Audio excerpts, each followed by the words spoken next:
Hello guys, welcome to my channel general knowledge academy. So guys, myself Olivia. मैं आज आप लोगों के साथ एंशिएंट हिस्ट्री की वैदिक पीरियड की लेटर वैदिक पीरियड को लेकर डिस्कस करने वाली हूँ। और मैंने पहली वीडियो जो ये पार्ट 2 है, पार्ट 1 में मैंने अर्ली वैदिक पीरियड के बारे में डिस्कस की है। तो उन लोगों की लाइफस्टाइल कैसी थी, उन लोगों की पॉलिटिकल ऑर्गेनाइजेशन कैसे थे, ये सब को लेकर मैंने डिस्कस की है। पार्ट 1 है और उसकी लिंक मैंने डिस्क्रिप्शन बॉक्स में दे दी है। पहले आप लोग वो चेक कर लीजिए, उसके बाद ये वीडियो देखिए। तो ये है आज के पार्ट 2 में लेटर वैदिक पीरियड के बारे में। और लेटर वैदिक पीरियड में उन लोगों के कैसे लाइफस्टाइल थे, उन लोगों के पॉलिटिकल ऑर्गेनाइजेशन, रिलीजन, रीजन, ये सब के बारे में आज हम डिस्कस करने वाले हैं। तो आप प्लीज़ ये वीडियो ध्यान से देखिए, स्टार्ट से एंड तक फॉलो कीजिए, क्योंकि इनमें से ही छोटे छोटे क्वेश्चंस आ जाते हैं MCQ में। तो देखते रहिए। और जो लोग भी सब्सक्राइब नहीं किए हो वो प्लीज़ सब्सक्राइब कर दीजिए। एंड अगर ये वीडियो आपको अच्छा लगे तो प्लीज़ लाइक कर देना, शेयर कर देना। थैंक यू एंड चलते हैं, लेट्स स्टार्ट। तो फर्स्ट बोला हुआ कि लेटर वैदिक पीरियड। तो लेटर वैदिक पीरियड की टाइम पीरियड क्या है?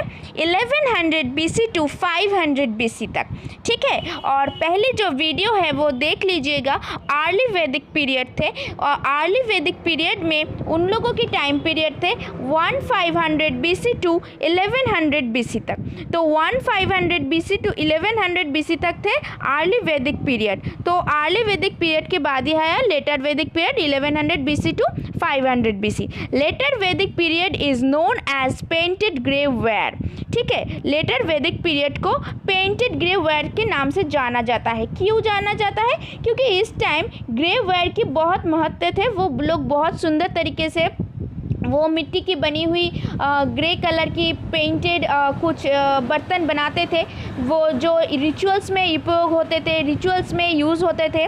और जो अपर क्लास लोग हैं वो खाने में यूज़ करते थे, खाने के बर्तन के हिसाब से वो लोग यूज़ करते थे। तो ये इस टाइम का एक डिस्टिंक्टिव पॉटरी है। तो इसलिए इस पीरियड को, लेटर वैदिक पीरियड को पेंटेड ग्रेववेयर से जाना जाता है। तो नेक्स्ट है रिलीजन। सॉरी, ये आप प्लीज़ करेक्शन कर लेना, ये रिलीजन, ये रीजन होंगे। तो रीजन, तो उसके बाद क्या बोला गया रीजन पे? Evidences reveal that the Aryans expanded from Punjab and over the whole of western UP covered by the Ganga Yamuna द्वीप। तो क्या है, जो एविडेंस है वो प्रूव करते हैं, जो एविडेंस है वो रिवील करते हैं, उन लोगों की जो एविडेंस थे कि आर्यंस लोग पंजाब से पूरा पश्चिम यूपी को लेकर गंगा यमुना द्वीप तक विस्तृत थे, ठीक है। जो एविडेंस है उन लोगों के कुछ हिस्से वो जो प्रूफ करते हैं वो लोग पंजाब, होल वेस्टर्न यूपी और गंगा यमुना द्वीप तक विस्तृत थे। तो उसके बाद क्या बोला गया? In the beginning they clear the land by burning. तो क्या है कि शुरुआत में उन लोग जलाकर लैंड को सर्व करते थे, ठीक है, बर्न कर लैंड को सर्व करते थे। Later with the use of iron tools which become common by 1000 to 800 BC।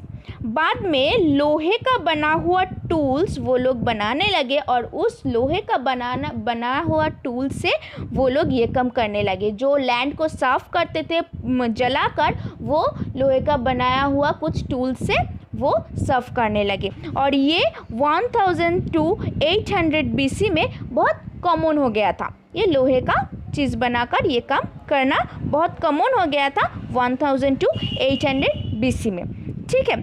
तो उसके बाद क्या बोला गया? पॉलिटिकल ऑर्गेनाइजेशन, ठीक है। तो पॉलिटिकल ऑर्गेनाइजेशन में बोला गया tiny tribal settlements were replaced by strong kingdom. तो क्या है कि छोटे आदिवासियों जो बस्तियों थे, तो बस्तियाँ वो स्ट्रॉन्ग किंगडम के द्वारा रिप्लेस किया गया था। तो क्या है, छोटे आदिवासी बस्तियों को स्ट्रॉन्ग किंगडम के द्वारा रिप्लेस किया गया था। तो वो स्ट्रॉन्ग किंगडम कौन से थे? वो स्ट्रॉन्ग किंगडम से कुरु पंचाल। तो ये कुरु पंचाल स्ट्रॉन्ग किंगडम के द्वारा टीनी ट्राइबल्स को रिप्लेस किया गया था। उसके बाद बोला गया पावर ऑफ किंग, कि जो राजा थे उसके जो पावर है वाज कॉल्ड सम्राट, जिसको सम्राट बोला जाता था। Power of king was called सम्राट। जो राजा जिसको सम्राट बोला जाता था, उसका जो शक्ति इंक्रीज्ड, वो शक्ति इंक्रीज हुए थे।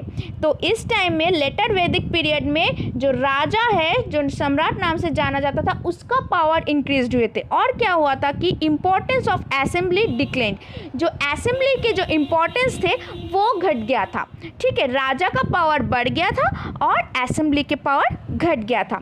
और क्या बोला गया, women were no longer permitted to attend assembly. ठीक है, और जो क्या हुआ, जो असेंबली में जो वुमेन्स के जो पावर थे, वुमेन्स की जो वो लोगों की जो इम्पोर्टेंस थे वो भी घट गया था। और हम लोग जो अर्ली वैदिक पीरियड है उसमें क्या देखा गया था कि वुमेन्स के बहुत पावर थे, माने वुमेन्स की इम्पोर्टेंस थे। उस टाइम वुमेन्स सब असेंबली में उपस्थित हो सकते थे। बट लेटर वैदिक पीरियड में हम लोग देख रहे हैं कि उन लोगों की भी इम्पोर्टेंस घट रहे थे, क्योंकि वो लोग उपस्थित नहीं हो सकते थे असेंबली पे। तो नेक्स्ट क्या बोला गया, नेक्स्ट बोला गया द टर्म राष्ट्र indicating territory first appeared in this period. जो राष्ट्र, जो ये टर्म है, टेरिटरी को जो बोला जाता है राष्ट्र, तो ये टर्म फर्स्ट जाना गया था इस पीरियड, जो ये लेटर वैदिक पीरियड है, इस टाइम पे फर्स्ट ये यूज़ किया गया था राष्ट्र टर्म को। ठीक है, a regular army was maintained for the protection of kingdom. तो राज्य की सुरक्षा के लिए एक नियमित सेना रखी गई थी। इस टाइम में राज्य की सुरक्षा के लिए एक नियमित, एक रेगुलर सेना रखी गई थी। तो ये है पॉलिटिकल ऑर्गेनाइजेशन। तो जानते हैं सोशल लाइफ, तो ये है सोशल लाइफ। उन लोगों की सोशल लाइफ कैसे थे, the fourfold division of society became clear. Initially occupation, which later became hereditary, Brahmins, Vaishya, Shudra. ठीक है, तो क्या है कि इस टाइम इन लोगों की समाज को फोर फोल्ड में विभाजन किया गया था। ठीक है, तो इस टाइम इन लोगों की जो समाज है वो फोर फोल्ड में विभाजन हो गया था। और ये शुरू में ऑक्यूपेशन पे आधारित थे। ठीक है, वो ऑक्यूपेशन पे बेस करता था कि जो कम कर रहे हैं उसको उस दल में दिया जाता था। कि जैसे कि जो पूजा पाठ करते थे वो लोग ब्राह्मण्स थे, जो वैश्य थे, शूद्र थे, ऐसे भाग किया गया था पहले। ठीक है, तो बाद में क्या हुआ कि जो इनिशियली ऑक्यूपेशन, बट बाद में वो क्या हुआ गया कि वो वंशानुगत हो गया कि ब्राह्मण के बेटा ब्राह्मण ही होंगे, क्षत्रिय के बेटा क्षत्रिय होंगे, वैश्य के बेटा वैश्य ही होंगे, शूद्र के बेटा शूद्र ही होंगे। ठीक है, पहले ये ऑक्यूपेशन बेस होते थे, बट क्या हुआ कि बाद में ये वंशानुगत हो गया। तो नेक्स्ट क्या है, women enjoyed freedom and respect but their status the compare to earlier time. तो क्या है कि जो वुमेन्स थे वो अर्लियर टाइम पे जो उन लोगों की फ्रीडम थे, वो जो रेस्पेक्ट थे, वो इस टाइम पे घट गया था। वुमेन्स के इस टाइम पे भी रेस्पेक्ट थे, बट अर्लियर टाइम के जो वो लोग जो फ्रीडम एंड रेस्पेक्ट एंजॉय करते थे वो इस टाइम घट गया, उनके कंपेयर ये कम हो गया। उसके बाद क्या है, life was suppose to be divided into 4 age based ashram. ठीक है, उन लोगों की जो जिंदगी है वो 4 एज बेस्ड थे। ठीक है, तो वो उसको आश्रम बोला जाता था, उसको चतुराश्रम बोला जाता था। तो इन लोगों की जो एज के बेस्ड करते हुए 4 पार्ट में डिवाइड किया गया था, उसको चतुराश्रम बोला जाता था। तो पहली है ब्रह्मचार्य। तो ये जो ब्रह्मचार्य है वो स्टूडेंट लाइफ लीड करते थे, उनके गुरु से शिक्षा लेते थे। तो ये पार्ट है ब्रह्मचार्य। उसके बाद आते हैं गृहस्थ। तो गृहस्थ में क्या होते थे, वो लोग विवाह करते थे, उन लोगों की जो संतान होते थे उसको जो क्या है कि फैमिली को वो लोग संभालते थे। ठीक है, जो फैमिली को संभालना जो पार्ट है वो है गृहस्थ। और ब्रह्मचार्य है जो शिक्षा लेते थे, शिक्षा लेने की पार्ट है ब्रह्मचार्य। सेकेंड पार्ट है गृहस्थ, इस टाइम संसार जीवन पालन करते हुए जो पार्ट है वो है गृहस्थ। उसके बाद है वानप्रस्थ। वानप्रस्थ में क्या होता था कि वो वानप्रस्थ में क्या होता है कि वो रिटायर्ड लाइफ लीड करते थे। तो ये संसार की जो दायित्व है, कर्तव्य है, वो उनकी नेक्स्ट जनरेशन को देकर वो रिटायर्ड लाइफ लीड करते थे। उसके बाद आते हैं संन्यास। तो संन्यास क्या है, तो जो फैमिली का माया है, ममता है, वो सब त्याग कर देते, तो वो फैमिली को ही त्याग कर देते थे। उसके बाद वो संन्यास धर्म ले लेते थे।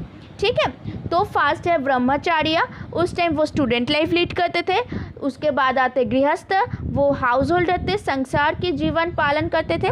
उसके बाद है वानप्रस्थ, वो रिटायर्ड लाइफ लीड करते थे। उसके बाद आते हैं संन्यास, सब छोड़ छाड़ के वो संन्यास ले लेते थे।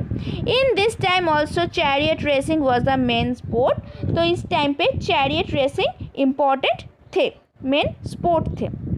उसके बाद आते हैं रिलीजन। रिलीजन पे क्या था, इंद्र एंड अग्नि लॉस्ट देयर इम्पोर्टेंस।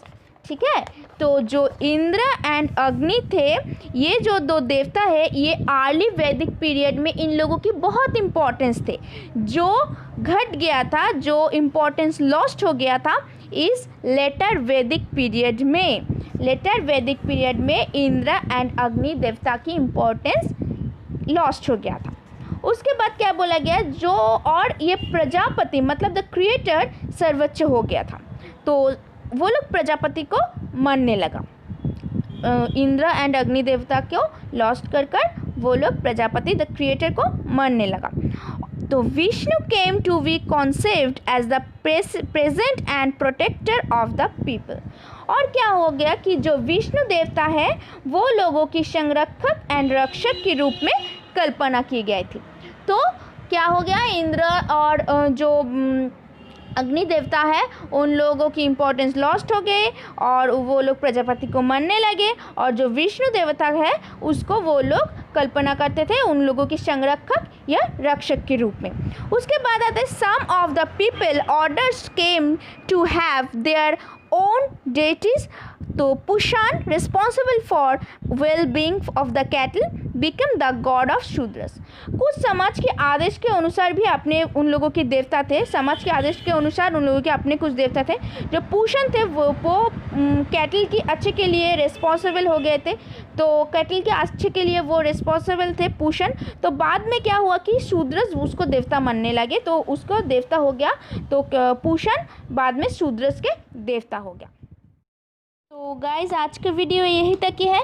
मैंने फर्स्ट पार्ट पे आप लोगों के साथ अर्ली वैदिक पीरियड के बारे में बताया था, ये सेकेंड पार्ट है, इसको ये है यहाँ पे मैंने आप लोगों के साथ लेटर वैदिक पीरियड के बारे में डिस्कस की हूँ।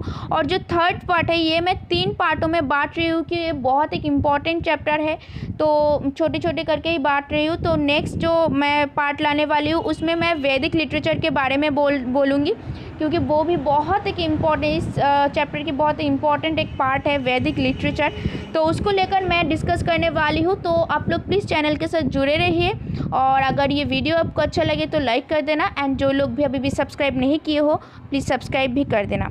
Thank you.